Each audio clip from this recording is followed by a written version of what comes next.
Big stories, short time. Welcome to Story in Shorts 01. क्या होगा अगर परलोक में भी नियम हो, न्याय हो और हर गलती का हिसाब लिया जाए। आज हम देखने वाले हैं उस एक आदमी की कहानी जो मरने के बाद 7 गाढ़े परीक्षणों से गुजरता है और उसकी यह यात्रा आपको जीवन, मृत्यु और पाप पुण्य की पूरी समझ बदल देगी। फायर फाइटर जहान एक बच्चे को बचाने के लिए जाता है, लेकिन उसने जो रस्सी बांधी थी वह जल जाने के कारण नीचे गिर जाता है। सभी के मरने से पहले लाइफ में हमने जो कुछ दृश्य देखे थे वही उसके सामने आते हैं। उसी क्षण उसके भी याद आते हैं। गिरने के बाद जब वह अपनी आंखें खोलता है तो वह देखता है कि उसने जो बच्चा बचाया वह सेफ है, लेकिन जहांग को किसी ने उसका नाम पुकारते हुए सुनाई देता है। जब वह पलटकर देखता है तो 2 एंजल्स उसे परलोक में ले जाने के लिए आए होते हैं। उनके पास जाते ही उसे एहसास होता है कि वह मर चुका है। उसे ऊपर ले जाने के लिए आए एंजल्स को जहांग पता चलता है कि वह एक पैरागॉन है, मतलब जहांग ने जितने भी दिन जिए हैं उसने कोई पाप नहीं किया। उन्हें बहुत गर्व महसूस होता है क्योंकि 422 सालों के बाद उन्हें एक पैरागॉन मिलता है। उनमें से एक डेप्यूटी एंजल हीवॉन और दूसरा असिस्टेंट एंजल चून है। वे खुद को परिचित कराते हैं और कहते हैं कि वह परलोक जाने के लिए रेडी हो जाए। जहांग डर जाता है कि वह मर चुका है और उसे विश्वास नहीं होता। उसके पास बहुत जिम्मेदारियां हैं और अपनी माँ को छोड़कर जाने का उसे बहुत दुख होता है। वह अपनी माँ को आखिरी बार एक बार देखना चाहता है और कुछ कहना चाहता है। ऐसे ही हट करते हुए वह परलोक की ओर निकल जाता है। इसके बाद हम देखते हैं कि बहुत सारे मर चुके लोग परलोक की ओर बढ़ते हैं। वहां जहांग अपने लीडर एंजल लिम से मिलवाए जाते हैं, लेकिन मृत अवस्था में जहांग लीडर को इग्नोर कर बाहर निकल जाता है। जहांग एक श्रेष्ठ व्यक्ति होते हुए भी उसे फिर से जन्म लेने के लिए 7 अग्नि परीक्षाओं को पास करना होगा। यह परीक्षाएं यमराज द्वारा बनाई गई हैं। जब परीक्षा का दरवाजा खुलता है तो पहली परीक्षा ट्रायल ऑफ मर्डर होती है, मतलब जिसने किसी की हत्या की है उन्हें यह परीक्षा देनी होगी। पहले से ही दोषी घोषित आत्माएं न्यायालय के किनारे खड़ी होती हैं। आग में उनका शरीर जलता है और वे कभी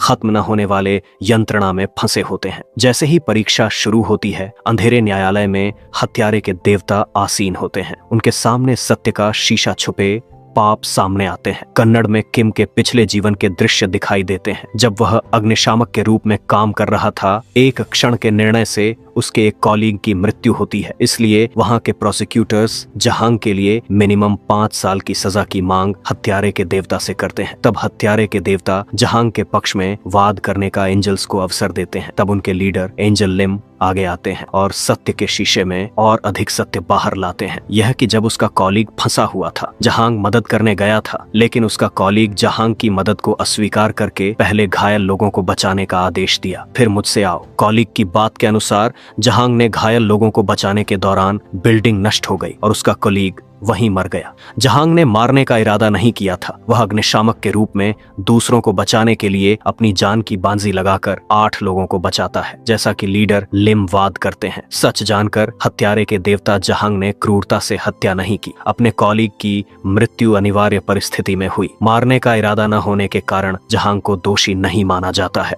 उसके शब्दों के साथ ही लोहे की चेनें पीछे खिसक जाती हैं। तब वे खुशी से अगली परीक्षा की ओर बढ़ते हैं। रास्ते में जहांग अपने एंजल से पूछता है कि उसे परीक्षा में क्यों बचाया जा रहा है। तब चून बताती है कि उन्होंने कुल 49 लोगों को 7 परीक्षाओं में पास कराकर उन्हें फिर से मानव जन्म पाने में मदद की, तो यमराज ने उन्हें भी फिर से मनुष्य बन जाने का वादा किया है। फिर जहांग 48वें व्यक्ति के रूप में होगा। उसके बाद आने वाली परीक्षा ट्रायल ऑफ इंडोलेंस है, मतलब आलस्य की परीक्षा। इस परीक्षा में एक भारी पत्थर की मशीन धीरे धीरे घूमती है। उसके ऊपर और नीचे हजारों आत्माएं छोटे कीड़ों की तरह चिपकती हैं। मशीन के घूमने के हर पल दोषी आत्माएं दबती हैं, कुचली जाती है, फिर ऊपर खींची जाती है। केवल कर्तव्य निभाने वाली आत्मा ही इस परीक्षा को पार करती है। जहांग को भी आलस्य की परीक्षा के स्थान पर ले जाया जाता है। वहां सत्य के शीशे में देखकर जहांग कई बार अपनी जान की परवाह न करते हुए पानी में गिरे गायों को बचाता है और इसी तरह एक बिल्ली को बचाने के लिए वह बिल्डिंग से नीचे गिर जाता है। यह देखकर न्याय देवता खुश होकर उठते हैं, लेकिन जहांग चुप नहीं रह पाता और सच बताता कि उसने ये काम कि सही काम के लिए नहीं, पैसे के लिए किए। तब न्याय देवता क्रोधित होकर उसे नीचे छोड़कर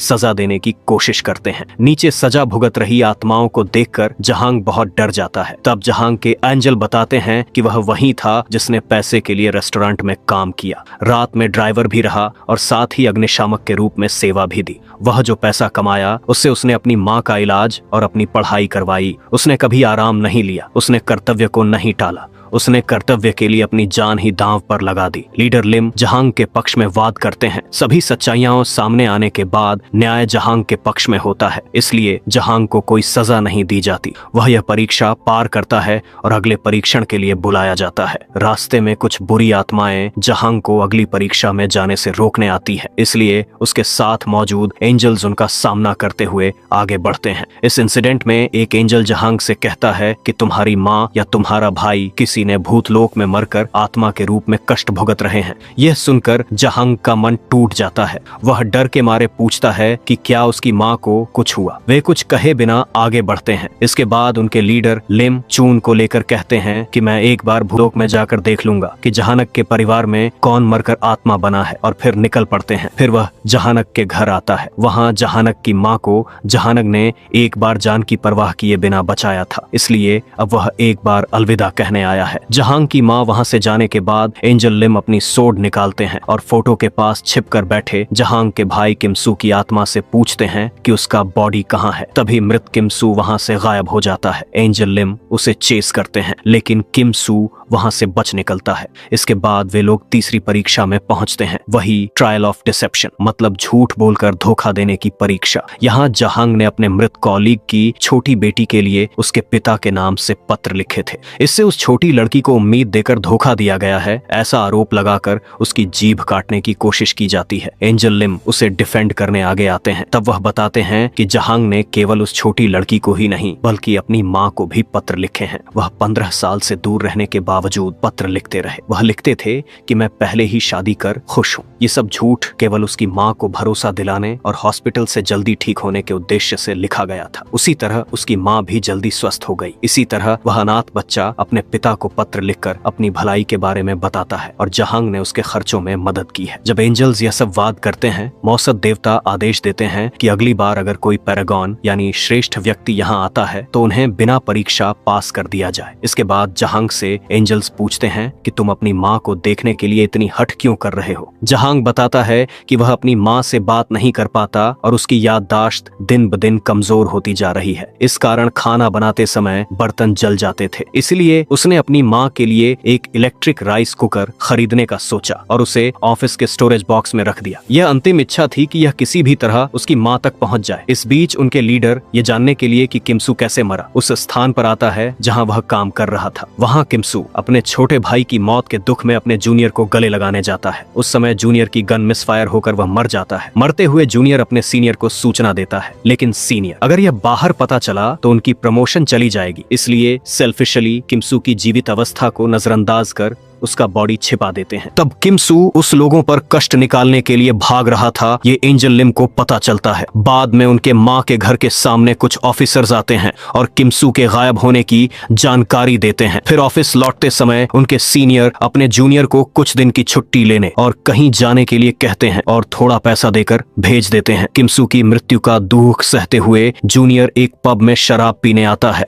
लेकिन किमसू की आत्मा वहीं उसके कष्ट के लिए प्रतीक्षा कर रही होती है, जिसे एंजल लिम देखते हैं। फिर वह उसे चेस करके एक ऊंची बिल्डिंग तक ले जाते हैं। एंजल लिम उसे अपने साथ परलोक में आने के लिए कहते हैं, लेकिन किमसू ने देखा कि वह अभी जीवित है, फिर भी उनके सेल्फिशनेस के कारण मरा, इसलिए वह उन पर कष्ट निकालने के लिए वहां से बच निकलता है। फिर पब से जूनियर अपने सीनियर के घर आता है और कहता कि हमने गलती की है, इसे स्वीकार करें। ये सब किमसू की आत्मा देखती है, लेकिन सीनियर उसकी बात नहीं मानते, इसलिए जूनियर और शराब पीकर सीधे किमसू की माँ के पास आता है और एक मैप फेंक कर भाग जाता है जिसमें किमसू के शरीर को छुपाए जाने का लोकेशन मार्क किया गया होता है। इसके बाद जूनियर अपनी गलती का एहसास कर सुसाइड करने की कोशिश करता है। ये देखकर एंजल लिम बस खड़ा रह जाता है। तब किमसू की आत्मा वहां आती है और एंजल लिम से रिक्वेस्ट करती है कि अगर उसे बचाया गया तो वह सरेंडर कर देगा। उसकी बात मानकर एंजल लिम उसका रोप बांधते हैं और कहते हैं कि किमसू को माफ किया गया है। इसके बाद अगली परीक्षा ट्रायल ऑफ वायलेंस होती है, मतलब जहांग ने अपने बचपन में गाय से होने वाली चोट को लेकर अपने भाई किमसू पर हाथ उठाया था, इसलिए हिंसा की परीक्षा में जहांग को दोषी ठहराया जाता है। दृश्य गंभीर रूप से बदल जाता है। जैसे ही न्यायालय की जमीन फटती है, उसके नीचे विशाल नरक में अनगिनत आत्माएं फंसी होती हैं। वे एक दूसरे पर हमला कर रही, मार रही और काट रही होती हैं। जब उसे पूरी तरह नीचे गिरा दिया जाएगा, तब उसे यह सच्चाई महसूस होती है कि वह स्थायी रूप से हिंसा के चक्र में फंस जाएगा। आदेश देने के बीच उसके एंजल्स गॉड ऑफ वायलेंस के पास कंबाइंड ट्रायल की रिक्वेस्ट करते हैं, मतलब अगली परीक्षा के साथ होने वाली सजा को भी ध्यान में रखते हुए ही फैसला दिया जाए। फिर उसे अगली परीक्षा की ओर बुलाया जाता है। रास्ते में एंजल्स आगे बढ़ते हुए जहांग से पूछते हैं कि उसने अपने भाई किमसू पर हाथ क्यों डाला। तब जहांग उन्हें सच्चाई बताते हैं। उसे यह भी पता चलता है कि वह अपनी माँ को भी मारना चाहता था। गुस्से में एंजल्स उससे पूछते हैं कि उसने ऐसा क्यों किया। जहांग बताता है कि उसकी माँ टर्मिनली इल थी और हॉस्पिटल में एडमिट थी। कड़ी गरीबी के कारण जहांग ने सोचा कि उसे 3 लोग सुसाइड कर लेना चाहिए। माँ को सोते देखकर वह अपनी माँ और भाई किमसू के साथ दवाइयां लेकर सुसाइड करने वाला था। जब किमसू ने यह देखा,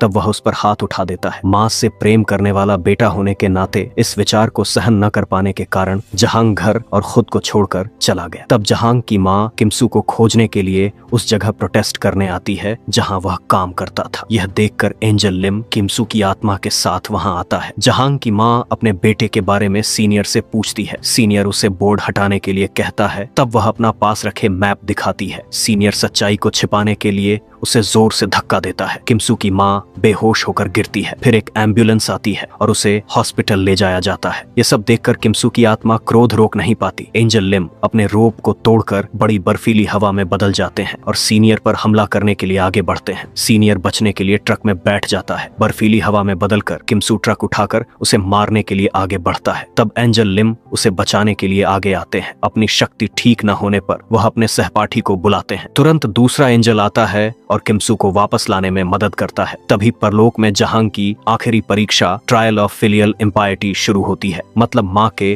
प्रति अपमान। यहाँ स्वयं यमराज न्याय देने आते हैं। जैसे ही यमराज आते हैं, जहांग पर सीधे फैसला करने के लिए खड़ा होता है कि उसने अपनी माँ को कष्ट दिया। उसके साथ मौजूद एंजल चून यमराज से सवाल करते हैं कि उसने अपनी गलती नहीं समझी है और माँ को मारना चाहता था, फिर भी उसे सजा क्यों दी जाए। यमराज क्रोधित होकर सत्य का शीशा खोलते हैं। वहां देखकर पता चलता है कि वहां देखने पर माँ को यह पता होता है कि जहांग उसे मारने आया था। वह इस भावना के साथ दुखी होकर जीवन बिताती रहती है कि वह अपने बच्चों पर बोझ है और उसके मर जाने पर ही बच्चे खुश रहेंगे। सच्चाई जानकर जहांग कांपता है और स्वीकार करता है कि उसे सजा मिलनी चाहिए। जैसे ही सजा देने की तैयारी होती है, जहांग के एंजल्स किमसू की आत्मा को उसकी माँ के सपनों में ले जाते हैं। वहां किमसू अपनी माँ से कहता है कि अब मुझे ढूंढने के लिए कहीं मत जाना और मैं स्वर्ग में जज बन चुका हूँ। वह अपने साथ आए एंजल्स को अपने कॉलीग्स के रूप में परिचित कराता है। वह पिछले गरीब दिनों और जहांग के मारने की इच्छा को याद करता है, लेकिन जहांग ने कैसे घर से दूर रहकर उन्हें बचाया, यह देखकर आंसू बहाता है। इसी समय बड़ा मोड़ आता है। उसकी माँ उसे माफ कर देती है। उसने जहांग की गलतियों की बजाय उसके पश्चाताप और उसके अंदर सच्चा प्यार देखा। यही क्षमा जहांग को नरक से बचाने का